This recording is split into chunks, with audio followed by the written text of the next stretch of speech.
Bienvenidos, bienvenidos. Qué bonita mañana nubladita, ¿verdad? Fresca. Ya andábamos necesitando un alivio de tantos calores y cosas así. Y la mañana de hoy es de esas mañanas que dices, ay Dios, gracias. Gracias por estos días.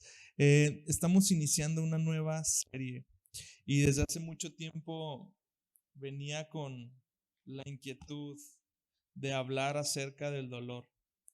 Creo que al principio de año pude haber sentido la dirección de Dios hacia tres principales temas. El primero que vimos fue el del Espíritu Santo, empezando el año. Luego vino el de la guerra espiritual y ahora viene este tema. De pronto, el dolor se convierte en una de las objeciones más populares acerca de la existencia de Dios. Hasta 1980, filosóficamente, todavía era un argumento que muchos ateos utilizaban. No, es que si hay maldad en el mundo, si hay dolor en el mundo, entonces Dios no existe. Y si acaso llega a existir ese Dios, la maldad que hay en el mundo, todo lo negativo del mundo, es la evidencia de que ese Dios no es bueno. Y muchas objeciones surgen siempre en nuestra vida cuando estamos caminando en medio del dolor y del sufrimiento. Si hay algo que verdaderamente prueba nuestra fe, si hay algo que verdaderamente prueba nuestra permanencia misma en los caminos de Dios, es ciertamente el dolor y el sufrimiento. El dolor es un problema. ¿Por qué? Porque representa un obstáculo. Representan objeciones, representan formas de filtrar la persona de Dios que a veces no resultan en buenas decisiones, no resultan en buenos pensamientos, no resultan en buenas acciones alrededor de nuestra vida. El dolor me empieza a hacer filtrar el amor de Dios, me empieza a hacer filtrar la presencia de Dios, me empieza a hacer filtrar la persona misma de Dios a través de canales que probablemente empiecen a conducirme por caminos donde yo no debería andar. Por eso el dolor es a veces un problema. En la antigüedad, una forma muy popular de ver el dolor era que simplemente era algo que nos merecíamos y que había que pasar por el dolor sin decir nada, sin externar nada. Simplemente tenías que aguantar, tenías que apechugar lo que sea que te diera la vida y eso estaba bien. Luego, la filosofía occidental evoluciona y presenta el dolor como algo que tiene que evitarse. Así como evitas un aguacero, te tienes que proteger y tienes que ir evitando lo que sea que el dolor te tenga que dar. Sin embargo, la Biblia siempre nos lleva a un equilibrio y la Biblia no propone ninguna ni la otra. Dios habla mucho acerca del dolor en su palabra por una sencilla razón, porque Dios sabía que este había de presentarse. Dios sabía que el dolor es inevitable. Por eso decidimos titular esta serie con ese nombre, el dolor inevitable. ¿Por qué? Porque eventualmente tiene que presentarse. Desde que el hombre decidió hacer su voluntad por encima de la voluntad de Dios, abrimos una puerta al dolor. Abrimos una puerta a innumerables males y a una corrupción radical que nos afecta a todos, que afecta no solamente a los seres humanos, sino a la naturaleza misma. Y la alternativa bíblica para el dolor, no es aguántate y no digas nada, ni es tampoco ignóralo, evítalo, sácale la vuelta, busca las maneras de pasar por encima de él. Es una combinación de ambas. A lo largo y ancho de la Biblia se menciona mucho el dolor con diferentes metáforas. Y de pronto lo hemos mencionado como fuego, lo hemos mencionado también como inundaciones, aguas profundas, lo hemos mencionado también como oscuridad, como alturas peligrosas. En cualquiera de estas formas, Dios trata de enunciar el dolor como algo que es potencialmente desastroso, algo que es potencialmente destructivo. Y hoy quiero enfocarme precisamente en una de esas metáforas, que es el fuego. ¿Por qué no vamos a Isaías 43:2, por favor? Y en lo que lo hayas, en lo que prendes tu Biblia, oramos. Señor, te damos gracias por este día. Gracias por esta palabra. Yo te pido que todo lo que hayamos venido buscando el día de hoy pueda ser encontrado, Señor Jesús. Porque si te encanta responder una oración, es la que incluye el pedirte más, el conocerte más, la que implica, Señor Jesús, profundizar cada vez más en tu palabra. Bendícenos a través de la palabra el día de hoy, en nombre de Jesús. Amén. Dice Isaías 43:2, una promesa muy hermosa precisamente, y que de alguna forma abarca muchos conceptos del dolor en pocas frases. Cuando pases por las aguas, yo estaré contigo, y si por los ríos, no te cubrirán.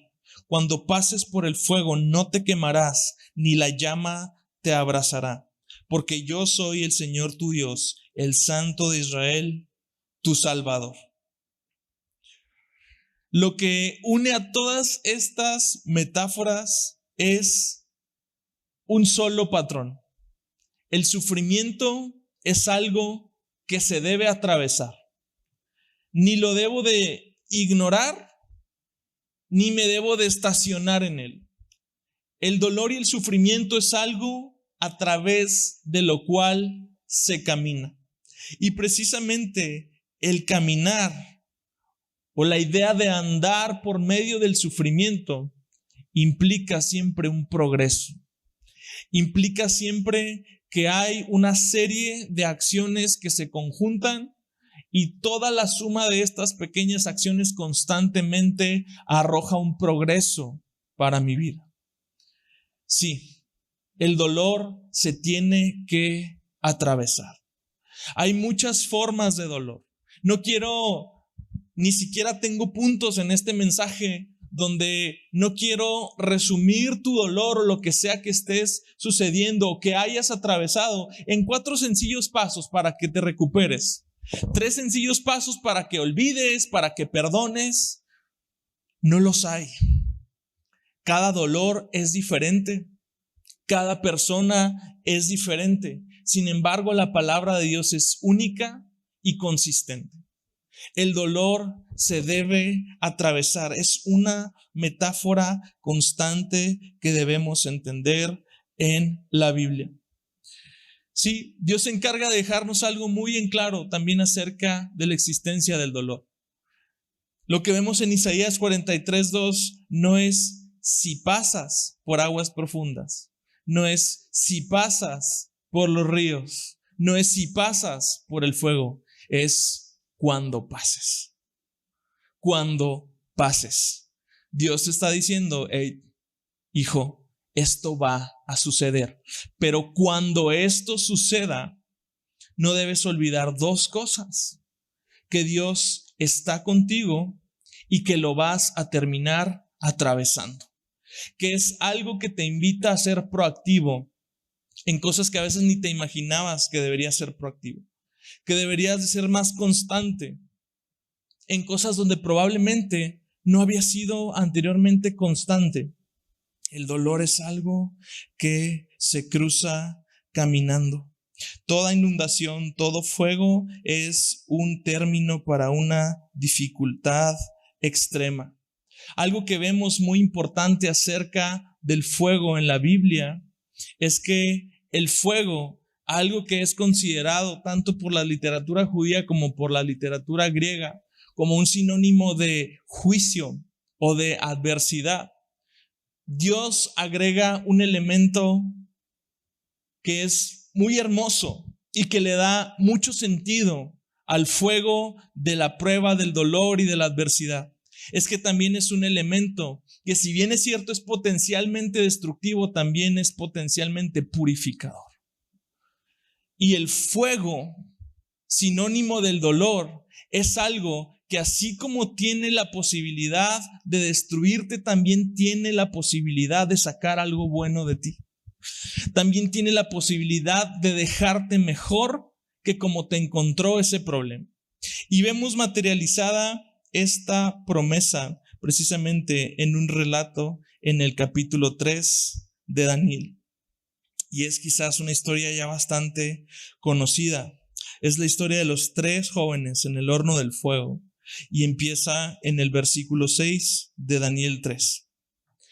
El rey Nabucodonosor, que siendo el monarca principal del imperio más poderoso de la antigüedad, se empieza a volver medio loco, medio megalómano, se hace una estatua gigante y ahora demanda que cada vez que suenen los instrumentos musicales, la flauta, el salterio, el arpa, los tambores, cada vez que suenen, todas las personas tienen que inclinarse ante él. Y de pronto siempre van estos chismosos que de alguna manera buscaban como traer el fuego de prueba sobre los hijos de Dios. Y van unas personas malintencionadas y le dicen: rey, hay 3 jóvenes que tú pusiste en autoridad sobre las provincias de Babilonia que no se están inclinando ante esta estatua que tú mandaste construir.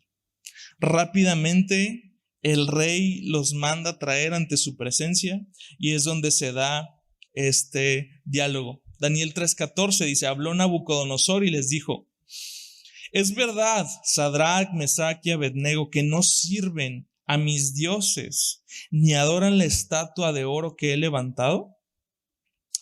¿Están dispuestos ahora para que cuando oigan el sonido del cuerno, la flauta, la lira, el arpa, el salterio, la gaita y toda clase de música, se postren y adoren la estatua que he hecho? Porque si no la adoran, inmediatamente serán echados en un horno de fuego ardiente. ¿Y qué Dios será el que los libre de mis manos? Me encanta esa última frase. Hay muchas maneras en que estos jóvenes nos representan a ti y a mí. Muchas formas en que estos jóvenes representan a todas las personas que se encuentran de cara ante la aflicción en un 2x3. Es que el dolor tiene esa facultad. Sabes, las pruebas a veces vienen de forma progresiva. A veces alcanzas a ver ante la distancia cuando una prueba se avecina, cuando está siendo probado. Pero la particularidad del dolor es que muchas veces es súbito. De un día para otro, tu vida cambia. De un día para otro, hay muchas cosas que empiezan a incendiar todo alrededor de ti. De un día para otro, el horno que estaba apagado comienza a arder. Y de pronto, nuestras formas de procesar este dolor, nuestras formas de entender lo que nos está sucediendo, tiene todo que ver con el progreso y con la forma en cómo tú y yo hemos de transitar a través del dolor. Primeramente, necesitamos entender que el dolor no escapa, que los justos no escapan del dolor. Estos 3 jóvenes eran justos. Y de hecho, las personas que vamos a analizar a lo largo de esta serie, cada uno de ellos son justos. ¿Cuál es la lección aquí? Una vida justa no me aleja del dolor. Una vida justa no me hace ser una persona que va a ser inmune a esta clase de desastres, a esta clase de circunstancias que de pronto van a caer encima mío y tienen el potencial de destruirme. A veces entendemos el dolor de una forma que nos obliga a caer en cierta negación ante él. Y la forma más probable y más común en que vayamos a negar el dolor es a través de relativizarlo. ¿Por qué necesitamos a veces relativizar tanto el dolor?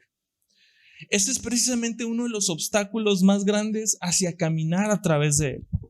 Pero antes de transitar a través de ese camino, antes de transitar a través de la ruta del dolor, está un obstáculo muy grande. Es que mi dolor no se compara con el de aquel. Es que lo que yo viví no se compara con lo que otras personas han vivido. Y parece que hasta sacamos nuestra propia escala.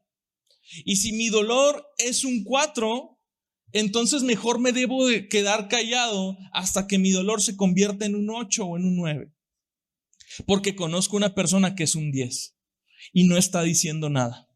Porque conozco a alguien que tiene viviendo en un 8 toda su vida. Entonces, ¿yo cómo voy a quedar? El obstáculo más grande acerca del dolor es la tendencia a hacerlo relativo. Porque mientras yo lo haga relativo, mientras yo lo convierta en algo a través de lo cual no se transita, sino que simplemente permanezco estático hasta que pase, no voy a poder ver la mano de Dios actuando a través de mi vida, impulsándome a caminar a través del dolor. No relativices el dolor. No hay escalas. A lo mejor lo que tú crees que para ti es un 4, si yo estuviera en tus zapatos, para mí sería un 10. Lo que tú crees que para ti es mucho, a lo mejor para otra persona también es poco. Pero la invitación de la Escritura es la misma. No tienes que quedarte estacionado en el dolor, sino simplemente comenzar a caminar con Dios a través de él. No hay una solución. Y es precisamente lo que evoca la respuesta de los jóvenes. Versículo 16 dicen: Sadrac, Mesac y Abednego le respondieron al rey Nabucodonosor: no necesitamos darle una respuesta acerca de este asunto. Ciertamente nuestro Dios, a quien servimos, puede librarnos del horno de fuego ardiente, y de su mano, oh rey, nos librará. Pero si no lo hace, ha de saber, oh rey, que no serviremos a sus dioses, ni adoraremos la estatua de oro que ha levantado. Hay un equilibrio tan asombroso de humildad y de confianza en esta respuesta. Casi parece que se están contradiciendo. ¿Por qué si por un lado creen que Dios es capaz de librarlos, al mismo tiempo estos jóvenes admiten la posibilidad de que probablemente Dios no los vaya a librar? O sea, ellos saben y ellos conocen en su corazón que Dios es perfectamente capaz de librarlos del horno de fuego. Pero al mismo tiempo admiten la posibilidad de que Dios no actúe cuando ellos estén en el horno de fuego. ¿Qué es lo que me enseña esta parte? Es que ellos confían en Dios como lo que Dios es, más allá de lo que Dios hace. Ellos confían en que Dios es perfectamente capaz de sacarlos, pero no son tan arrogantes como para decirle al rey Nabucodonosor que conocen perfectamente lo que Dios va a hacer. ¿Me estoy explicando? Ellos conocen que Dios puede sacarlos del horno. Ellos conocen que Dios puede extinguir esas llamas de un chasquido. Pero al mismo tiempo admiten la posibilidad de que Dios decida que ellos tengan que tener un lugar en el horno de fuego. Y esta es también otra de las cosas que nos hace a cada uno de nosotros dudar de Dios, que nos hace a cada uno de nosotros actuar de formas que no deberíamos actuar a través del dolor. Y es que para muchos de nosotros, Dios es solamente un medio en el fin de nuestra felicidad. A veces, Dios es únicamente otro factor en la ecuación que va a resultar en mi propósito ideal de vida. Yo más Dios igual propósito de vida excelente. Y de esta forma, entonces Dios se convierte únicamente en un objeto. Lo que están haciendo estos jóvenes es poner encima a Dios por encima de su dolor. Ellos sí van a permanecer confiando, ellos sí van a permanecer adorando en la dirección correcta, aun cuando Dios no los sacara del horno de fuego. Su confianza estaba realmente en Dios y no en la comprensión limitada de lo que ellos pensaban que Dios iba a hacer. Estaban seguros de que Dios los rescataría, sin embargo, estaban también seguros de que cual sea que fuera el resultado de ese horno, un Dios amoroso, un Dios justo, iba a estar con ellos en todo tiempo. A veces cuando estamos atravesando muchas pruebas o cuando el dolor está tocando la puerta de nuestro corazón, lo primero a lo que renunciamos es a nuestra fe. Lo primero que nos lleva a abandonar el dolor es la confianza en Dios. Sabes, a lo largo de la vida he escuchado muchas objeciones en ese sentido. Es que yo le pedí a Dios lo que necesitaba y no me lo dio. Y como no me lo dio, entonces me abandonó. Entonces yo también voy a abandonarlo a Él. Esa es una reacción muy común cada vez que estamos experimentando algo que nos lastima, algo que duele en lo profundo de mi corazón. Voy a decidir abandonar a Dios porque Dios no ha cumplido. Es que a veces estamos tan cansados, tan casados con este concepto de bendición, de que todo lo que digas va a suceder, de que tú tienes que arrebatar la bendición. Dios te quiere bendecir y Dios lo va a hacer. Y de pronto ya no es un acto que está sujeto a la voluntad de Dios, sino que está sujeto a mi voluntad. Yo quiero que Dios me bendiga y por lo tanto Dios está obligado a bendecirme. Déjame decirte algo, ya sea que Dios te bendiga o que no veas la bendición en un momento preciso de tu vida, la bendición de Dios no siempre es señal de confirmación. La bendición de Dios no siempre es señal de que estamos actuando conforme a su voluntad. La bendición de Dios no siempre es señal de que hemos estado haciendo las cosas bien y que Dios nos está premiando. De la misma forma, el dolor no es una señal ni una evidencia de que Dios se ha ausentado de nuestras vidas. De que Dios te dijo, ¿sabes qué? Fracasaste como hijo mío, fracasaste como discípulo. Adiós, yo no quiero saber nada de ti. El dolor por el cual atravesemos, lo único que va a mostrar es que Dios siempre está y estará tan cerca de nosotros como lo ha estado en los momentos donde lo has sentido verdaderamente dentro de tu ser. A veces nuestra confianza está en el propósito más que en el Dios que nos va a otorgar el propósito. A veces nuestra confianza implica que si Dios no nos rescata, porque está obligado a rescatarnos del dolor, entonces podemos negociar a cuál Dios vamos a servir y a cuál Dios vamos a dejar de servir. Hay 3 hombres que confiaron en Dios y punto.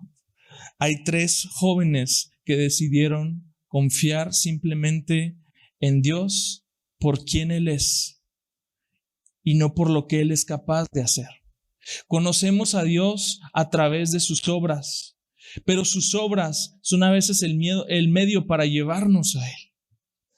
Y las obras de Dios no son el medio para llevarnos a confiar en Él. Confiamos en Dios porque confiamos en una sola y sencilla frase: Dios es amor. y Dios me ama. Esa sola frase es suficiente para despertar en nosotros toda la confianza necesaria para atravesar el valle de sombra y de muerte, para entrar directamente en el horno y decirle: Dios, ¿qué lecciones tienes para mí en el horno? Porque déjame decirte que el horno de fuego tiene lecciones muy importantes para ti. ¿Y qué digo importantes? El horno de fuego tiene las lecciones necesarias e indispensables para que crezcas, para que te afirmes, para que seas establecido en él. El horno tiene lo que tú necesitas. ¿Quieres saber quién eres? ¿Tus fortalezas y debilidades? Necesitas el horno. ¿Quieres ser una persona compasiva que hábilmente ayuda a las personas que están sufriendo? Necesitas el horno. ¿Quieres tener una profunda confianza en Dios que te permita mantenerte firme ante cualquier desilusión de la vida? Necesitas el horno. ¿Quieres simplemente ser sabio en toda tu manera de vivir? Necesitas el horno. Ninguna persona que yo conozca, si lo conocen me lo presentan, ha obtenido la respuesta a esas preguntas simplemente sentado en una hamaca, tomando agua de coco, con la brisa marina despeinando su cabello y leyendo un libro muy bonito de amor. Todas las personas, todas las lecciones, cada una de las enseñanzas que tienen que ver con la respuesta a esta pregunta solamente son sacadas por aquellos que han pasado por el horno. Son aquellos que han resentido el calor del fuego, que han visto el dolor golpeando en lo más profundo de su corazón, los que pueden decirte: Dios es real. Los que pueden verdaderamente decirte: Dios ha estado conmigo y no me va a abandonar. Y como a mí no me abandonó, tampoco te va a abandonar a ti. Esa convicción no nace de la comodidad. Esa convicción nace directamente del horno de fuego. Ninguna de esas respuestas se puede responder sin sufrir. No hay forma de saber quién eres realmente hasta que seas probado. No sentirás empatía ni compasión genuinas hacia las personas que sufren a menos que hayas sufrido. No hay forma de realmente aprender a confiar en Dios hasta que te estés ahogando. Esta historia también nos enseña que Dios está con nosotros en el fuego. Muchas veces tú puedes distinguir a una persona que ha sido acompañada por Dios a través de su dolor y que ha ido caminando con Él durante todo el proceso, y puedes distinguir a una persona que simplemente también ha salido del horno, pero sin Dios.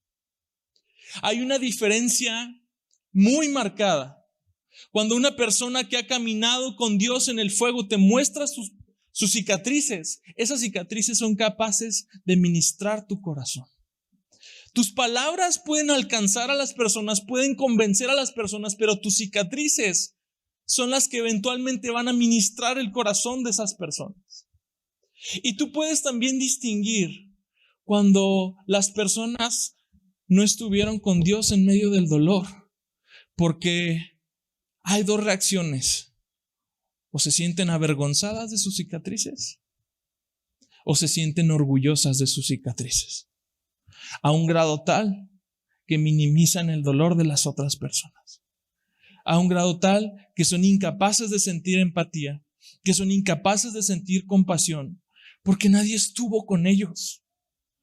Y no lo digo en forma de juicio, me conmueve realmente el corazón de esas personas, porque es muy notable saber cuando estuvieron solos en el horno y nadie los acompañó.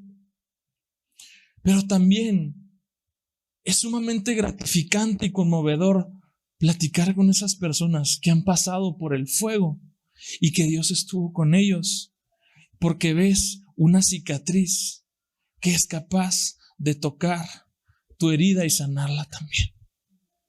En toda circunstancia, cada vez que estemos atravesando en el horno de fuego, la promesa es la misma. Dios está con nosotros. Él sabe lo que significa atravesar las miserias de este mundo. Él comprende. Dios está cercano. Dependemos de Él en todo momento porque Él ha conocido esas dificultades.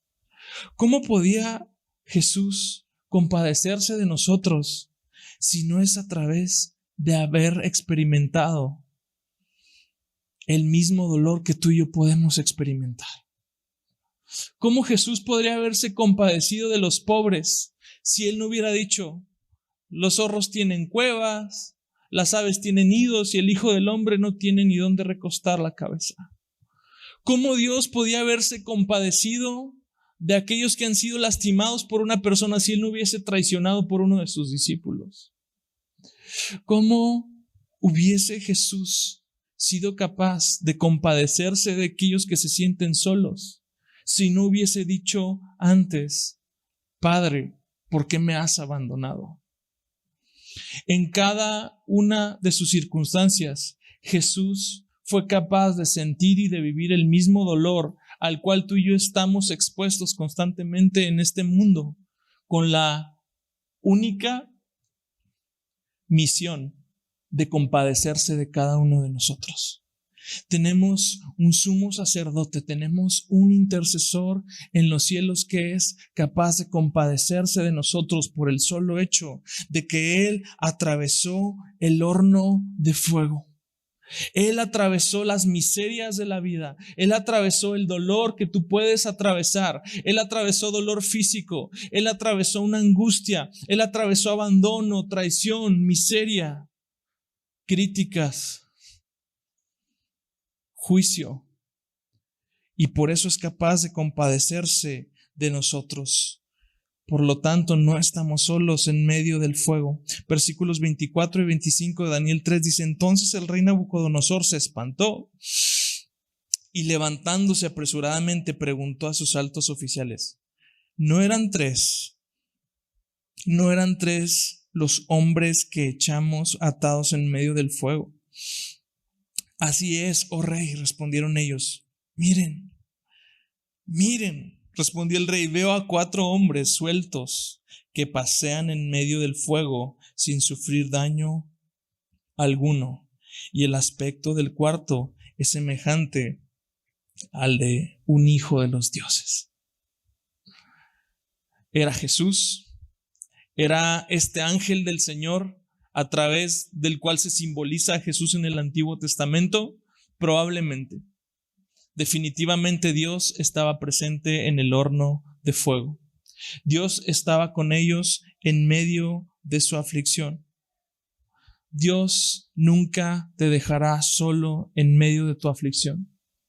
2 cosas hasta ahora tenemos que distinguir acerca del horno de fuego.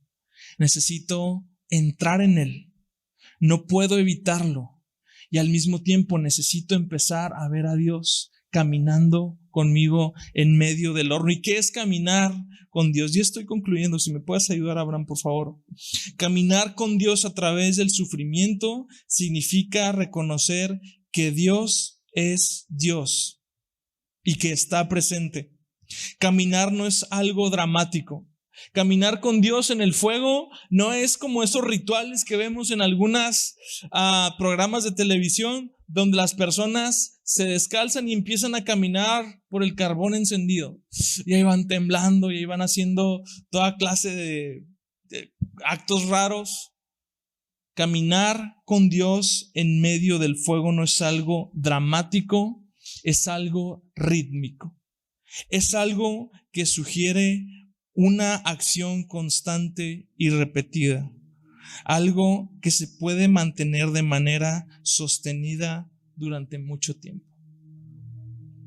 Caminar con Dios no es cuestión de velocidad, es cuestión de ritmo. Un paso a la vez, un pie delante del otro. Sabes, hay muchas formas en las cuales podemos experimentar el dolor y otras más sobre las cuales podemos salir del dolor. Pero no podemos ignorar lo que la Biblia dice acerca de esto. Dios nos invita a caminar con Él en el fuego. Caminar con Dios no implica una liberación inmediata de mis preguntas. Caminar con Dios no implica una liberación inmediata de mi dolor. Caminar con Dios en medio del fuego no significa una liberación inmediata de mis miedos.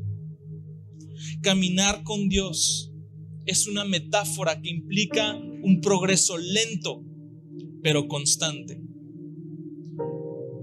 Algo a lo cual este mundo de microondas no está para nada acostumbrado. Porque todos anhelaríamos 4 soluciones rápidas para salir del horno de fuego en el que estamos metidos. Todos anhelaríamos un proceso como un régimen alimenticio. Caminar en el horno de fuego requiere constancia, requiere disciplina, requiere diligencia para esforzarse exactamente de la misma forma todos los días. Pero también requiere cierto optimismo. Pararte delante del espejo y decir: no me veo muy diferente, pero definitivamente no soy el mismo. Pararte delante del espejo y valorar que Dios sí está haciendo algo. Que el progreso ha sido lento, pero ha sido constante. Caminar delante del fuego implica que el fuego va a estar a nuestro alrededor. Que el fuego y el calor se van a hacer sentir, pero no van a llegar al punto que sea capaz de destruirte, sino solamente al punto que sea capaz de purificarte. Versículo 26: entonces Nabucodonosor se acercó a la puerta del horno de fuego ardiente y dijo: Sadrac, Mesac y Abed-nego, siervos del Dios Altísimo, salgan y vengan acá. Entonces Sadrac, Mesac y Abed-nego salieron de en medio del fuego. Y los sátrapas, los prefectos, los gobernadores y los altos oficiales del rey se reunieron para ver a estos hombres. ¿Y qué es lo que fueron a ver? Cómo el fuego no había tenido efecto alguno sobre sus cuerpos, ni el cabello de sus cabezas se había chamuscado, ni sus mantas habían sufrido daño alguno, ni aun olor de fuego había quedado en ellos. Las lecciones en el horno implican que aunque el fuego está afuera, el fuego va a ser incapaz de tocar aquello que Dios no quiera que toque.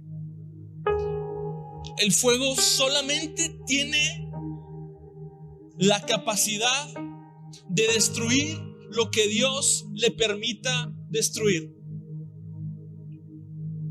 El fuego va a estar afuera, pero no va a estar consumiendo tu corazón y consumiendo tu vida.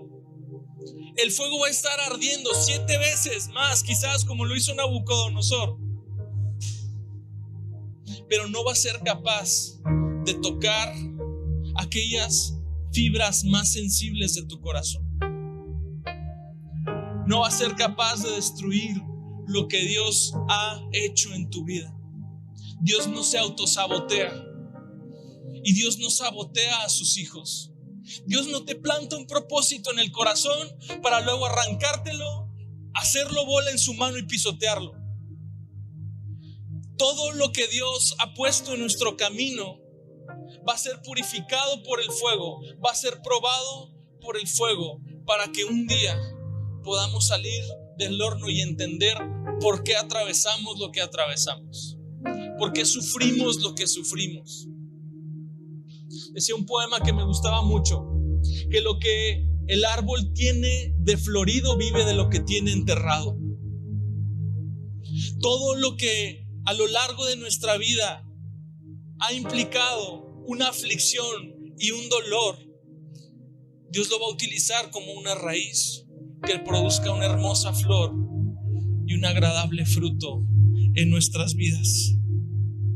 Las diversas estrategias que podamos abordar en esta serie acerca del dolor no implican que necesariamente al terminar habrás superado todo lo que en este momento esté sacando la mejor parte de ti. No implican que habrás superado todo lo que duela en tu corazón. La Biblia nos dice algo acerca del dolor. Y es algo muy significativo. 1 de 5:10 dice: y después de que hayan sufrido un poco de tiempo, el Dios de toda gracia, que los llamó a su gloria eterna en Cristo, Él mismo los perfeccionará, los afirmará, los fortalecerá y establecerá. A Él sea el dominio por los siglos de los siglos. Amén. Cuando cantábamos esta canción, cuando Marcos Witt la compuso, se le olvidó esta parte del sufrimiento. Y cantábamos: más el Dios de toda gracia, que nos llamó a su gloria eterna. Pero se nos faltaba esa pequeña frase que tiene todo que ver con la vida en Cristo. Después de que hayamos sufrido un poco de tiempo. Yo no sé cuánto es un poco de tiempo en la vida que Dios haya de prestarnos, pero tenemos la convicción de que el sufrimiento y de que la tribulación siempre va a traer perfeccionamiento, afirmación, fortaleza y un establecimiento. ¿En dónde? En Cristo, amado. Un establecimiento en Cristo. Porque si necesitamos ser perfeccionados, afirmados, fortalecidos y establecidos, no es en una posición, ni siquiera es en un llamado, ni siquiera es en un propósito estático. Es en Cristo, a través de quien todas las cosas subsisten. Es en Cristo quien sustenta todas las cosas con la palabra de su poder. Necesitamos ser fortalecidos, perfeccionados, afirmados y establecidos en lo eterno. Y si algo nos va a asegurar la tribulación a ti y a mí que estamos en Cristo, es que lejos de otorgarnos una posición en el mundo, el fuego nos otorga una posición en la eternidad. Y eso es todo lo que necesitamos saber. Eso es todo lo que necesitamos saber cuando estemos caminando en el horno. ¿Cuántos pasos hay? No lo sé. ¿Cuánto es un poco de tiempo? No lo sé. Pero he caminado en ese horno y conozco al Dios que estuvo conmigo en ese horno. Y yo no sé cuántos haya más adelante en mi vida. Yo no sé cuántos hornos habramos de transitar a lo largo de los 60, 80, 100 años que Dios nos preste en esta vida. Lo único que sé es que voy a caminar con Dios a través de ellos. Y que cada uno de esos hornos solo me va a servir para afirmarme, para fortalecerme, para perfeccionarme y para establecerme en lo eterno. ¿Por qué no te pones de pie y oramos para concluir?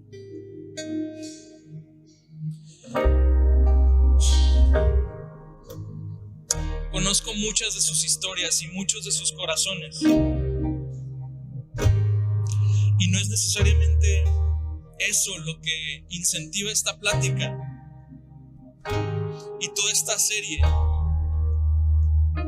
Es que, como les he venido diciendo antes, Dios nos está moviendo a ser una iglesia blindada, a ser una iglesia preparada, a ser una iglesia que tenga que abrir los ojos del entendimiento y saber que cuando estas cosas vengan, tienen solución. Me he encontrado con historias donde a través del fuego muchos se han sentido condenados porque alguien les dijo: si te vas de la iglesia, si tomas esta decisión, etcétera, etcétera, etcétera, va a haber juicio sobre tu vida. Hay otros tantos desconsolados porque alguien le dijo: si sigues estas reglas, no te va a ir mal y todo te tiene que salir bien. Y ahí están con su lista completa, llena, y están atravesando dolor. Y ninguna de esas dos posturas sirve para la edificación del cuerpo de Cristo. Ninguna de esas dos posturas es capaz de sostenerte en medio de la tribulación y en medio de tantas cosas malas que pueden suceder. No quiero darte una perspectiva fatalista del mundo. Quiero ser únicamente congruente con lo que Jesús dijo. Y era que en este mundo tendríamos aflicción. Al mismo tiempo, buscamos que el Espíritu Santo te sostenga. Empiece a destruir esas ideas preconcebidas acerca del amor de Dios, acerca del dolor, acerca de la bendición, acerca de la maldición. Y simplemente te enseñe algo más profundo que solamente se aprende caminando en el horno de fuego. ¿Por qué levantas tus manos y le dices: Espíritu Santo, a lo mejor me quedé estático, a lo mejor simplemente me resigné a recibir lo que esta vida tenía para darme y me quedé ahí y no he aprendido a caminar contigo?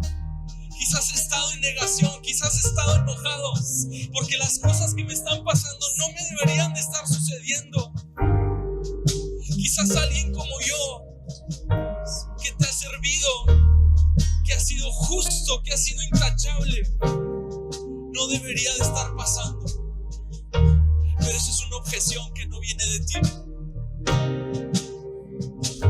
Quizás me siento condenado y quizás siento que lo que estoy pasando debería de estar pasándome porque me lo merezco, porque he tomado malas decisiones, porque me he apartado de Dios. Cualquiera que sea el caso, Espíritu Santo, tómalos de la mano y enséñalos a caminar contigo en el fuego. Espíritu Santo, tómalos de la mano y ayúdalos a dejar detrás las objeciones y empezar a avanzar, a tener fe y constancia en los pequeños progresos, a esforzarse día con día, a confiar en ti día con día, a creer en lo que viene después de la tribulación.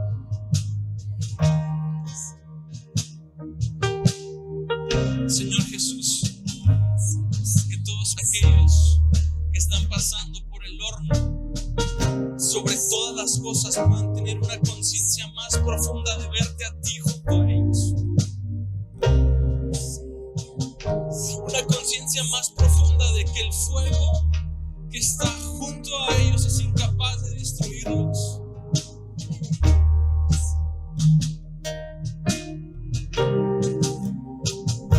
Que todo lo que va a emerger detrás de ese proceso es un corazón puro y recto delante de ti. Señor Jesús, trae consuelo, Dios, al que necesita consuelo en este momento. Trae fortaleza al que necesita fortaleza en este momento. Y llena nuestros corazones de fe. Llena mi vasija de aceite, Señor Jesús, porque cuando la oscuridad está más densa, necesito que mi vasija esté llena de aceite y que ese fuego brinde luz y calor a mi vida. Llena, Espíritu Santo, cada vasija vacía. Llena, Espíritu Santo, cada vasija de aquello que es necesario para sobrevivir en la noche más oscura. En el nombre de Jesús. Vamos, iglesia, pues.